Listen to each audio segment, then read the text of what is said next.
In this video, we're going to take a look at the boboVR M3 Pro head strap for the Meta Quest 3 and see how it compares to other Quest 3 head straps on the market. This boboVR head strap was released in late September of last year. It's designed to reduce facial pressure with its padding and ergonomics, and it has an ultra-lightweight magnetic battery pack that adds about 1.5 hours extra onto your VR runtime. To start with, let's take a look at the M3's design. It features PU leather padding positioned for the back of the head, on the top, and on the front. These parts can actually be taken off, which does come in handy when you want to clean them. They're pretty easy to take on and off as well, using just a Velcro strap. On the back, you can see a dial. By turning that, you can enlarge the head strap and make it smaller.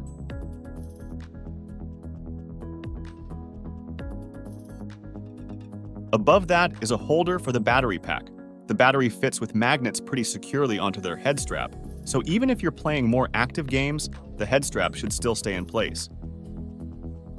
As we mentioned earlier, it can add an extra 1.5 hours onto your VR runtime. That doesn't seem like much, but it really makes a difference, seen as though the actual Quest battery life isn't that long by itself. There's also a max version of this head strap, which has a better battery. It's supposed to last up to 3 to 4 hours, but keep in mind it will be heavier at 420 grams as opposed to 376 grams. Not that much difference, but if you already think this one feels heavy, then it can add up. It works with a wire threaded through the top of the head strap, and it can connect straight to the USB-C socket on the Meta Quest, so you don't really notice it's there. When you're playing on the VR, however, I did notice the battery was heating up a little on the back.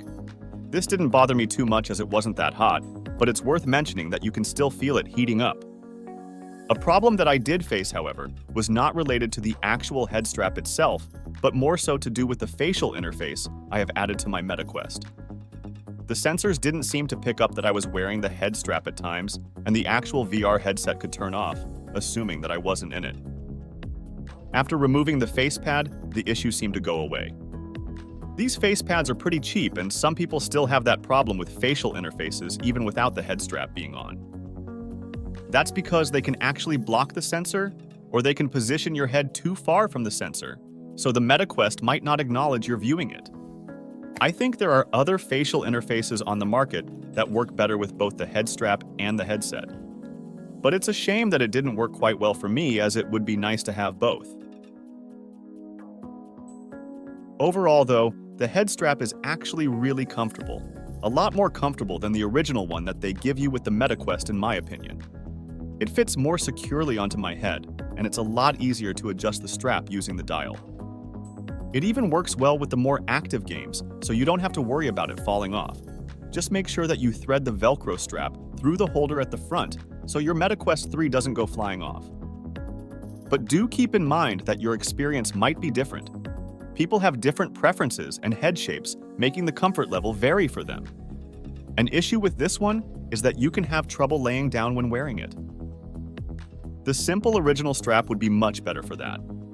Also, it can get heavy, especially with the battery on as well. Some people prefer to have a battery pack in their pocket instead of on the back of the strap. It's also not the cheapest head strap for the Meta Quest. You can find some cheaper ones online that do a similar job. But I do think this one is really comfortable, and it's not bad for what you pay, especially with the battery added. Kiwi do a similar head strap. This one is designed more so that it presses into the face. It provides a more secure fit, but on the flip side, it can be less comfortable for some to wear. The boboVR M3 is more like wearing a hat. It fits more on your head rather than presses into your face. Another option is the Meta Quest 3 Elite strap. This is the official enhanced head strap for the Quest that does enhance both the battery life and comfort. It provides a nice secure fit, and like the others, you can get this one with or without a battery. However, it's the most expensive, and I think the Kiwi head strap is meant to have a greater battery capacity. But some people prefer this for the way it can distribute the weight. I should mention that boboVR do another model similar to the M3 called the S3 Pro. You get better battery life, faster charging, and even a cooling fan added. But the weight does put people off at over 700 grams. Make sure to consider all aspects before choosing yours. You might even find the original simple strap does what you need it to do, and that might be enough. After all, it is lightweight and pretty easy to put on. However, I do find the boboVR M3 Pro makes a huge difference in comfort. It's just a shame that it struggles to work with some added facial interfaces. I'll probably get around to try more facial interfaces on the Quest 3 to see if the problem persists. Thank you for making it this far through the video. I hope you found it useful. Please make sure to like and subscribe as it helps a lot. And do share your experiences with the head straps below. We'd love to hear them. Thanks for watching and see you in the next one.